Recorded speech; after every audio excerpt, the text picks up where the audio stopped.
You know, if you're a leader today, your biggest challenge isn't just managing the day-to-day stuff. It's driving real, meaningful change in a world that just feels, wow, completely turbulent, right? So the big question is, how do you get your team to not just go along with the change, but to actually become its biggest champion? So let's start with this killer idea from the one and only Peter Drucker. He basically said the real enemy isn't all the chaos and change happening out there. Nope, the real danger is sticking to outdated thinking in here. Clinging to the logic that worked yesterday, that is a surefire recipe for failure today. Well, that brings up a huge question, doesn't it? If the old playbook is totally useless, where on earth do we find the new one? Where do those breakthrough, game-changing ideas, the ones that can redefine a whole industry, actually come from? I'll give you a hint. It's not where you think. So here's our game plan for this explainer. First, we're going to look at how to break free from that yesterday's logic. Then, we'll dive into how to communicate change, and we'll see there's a wrong way and a right way. The secret, it turns out, is reaching the heart, and we've got a 5-step story blueprint to show you exactly how. And finally, we have to talk about the huge responsibility that comes with all this.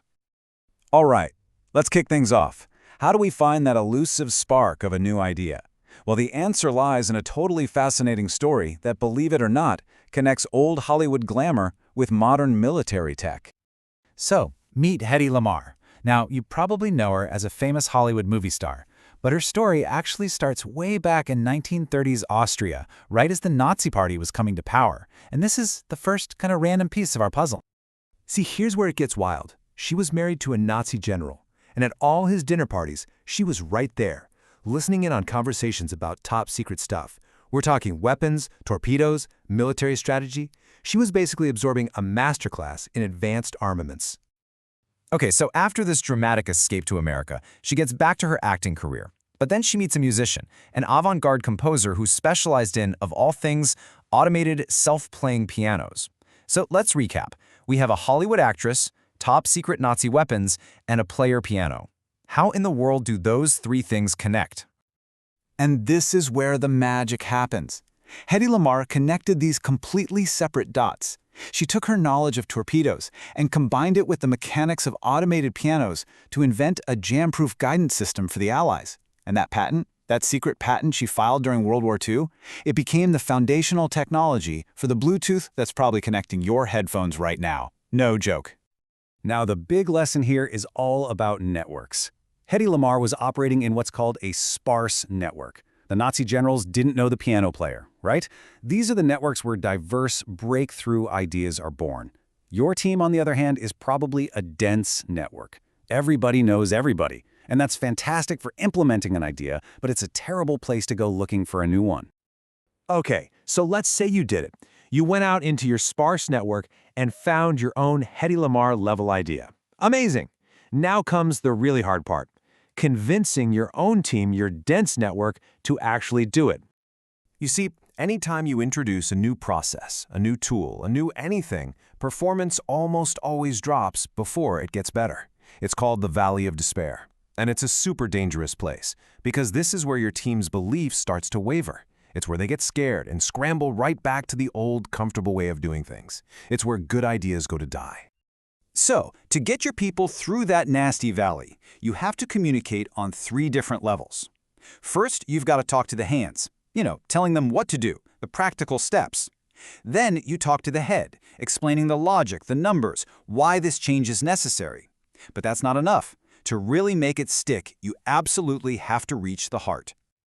The hands need instructions, the head needs a rational argument, but the heart, that's the final boss. Reaching the heart is what makes people truly commit. It's what turns understanding into belief, and getting people to believe is the whole ballgame. So let's be really clear about this. Logic and instructions are not going to get your team to the valley of despair. Belief will. And the single most powerful tool a leader has for creating genuine belief is storytelling. It's how you turn a dry strategy document into an inspiring mission. It's because we're wired for stories. The historian Yuval Noah Harari points out that humans are the only species that can cooperate by the thousands and millions. And how do we do it? Through shared stories. He calls them imaginary realities that we all agree to believe in. Think about it. The value of a dollar bill? It's just a story. The entire concept of a corporation? Just a story. Stories are literally the operating system for human society. So if that's true, then as a leader, one of your most important jobs is to be the chief storytelling officer. So how do you actually craft a story that gets people to move? Well, let's break it down into a super simple but incredibly powerful 5-step blueprint. Every great story, from ancient myths to a killer business pitch, has these 5 basic parts. First, you need a hero. That could be your team or your customer.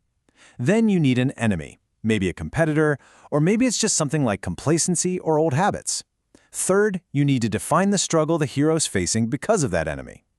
Fourth is the action. This is your new strategy, the plan to win the fight. And finally, you have to paint a vivid picture of success. What does that better future look like? Now let's look at this framework in action, and we'll just look at the mechanics here, regardless of your politics. In 2008, the Obama campaign's story had a hero, we, the great American people. The enemy, a failing economy. The struggle was joblessness, the action was a stimulus and Obamacare, and the picture of success was yes, we can. Fast forward to 2016, Trump's story had a different hero, we who used to be great. The enemies were foreign competitors and immigrants, the struggle was lost jobs, and the action was a wall and tariffs. The vision? Make America great again. You can see, totally different stories, but they both use the exact same 5-part structure to build a really powerful narrative. So you can see just how powerful this tool is. It can literally shape reality. And that power, well, it comes with a massive, and I mean massive, responsibility.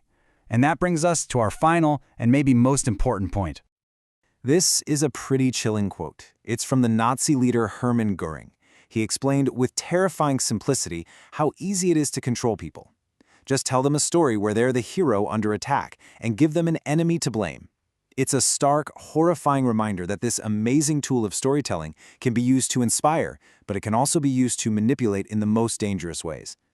And this is exactly why your job as a leader is bigger than just being a storyteller. You must also be the chief ethical officer.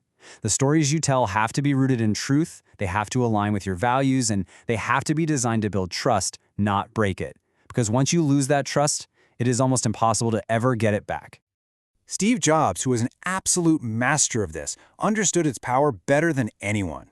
He knew that the person who tells the most compelling story doesn't just win a business deal or motivate their team for a quarter. No, they set the entire vision for the future. They get to define what's even possible. So that brings everything right back to you. As a leader, you're holding this incredibly powerful tool in your hands. You have the ability to shape the world for your team, for your company, for your customers. And the only question left is this: what story are you going to tell?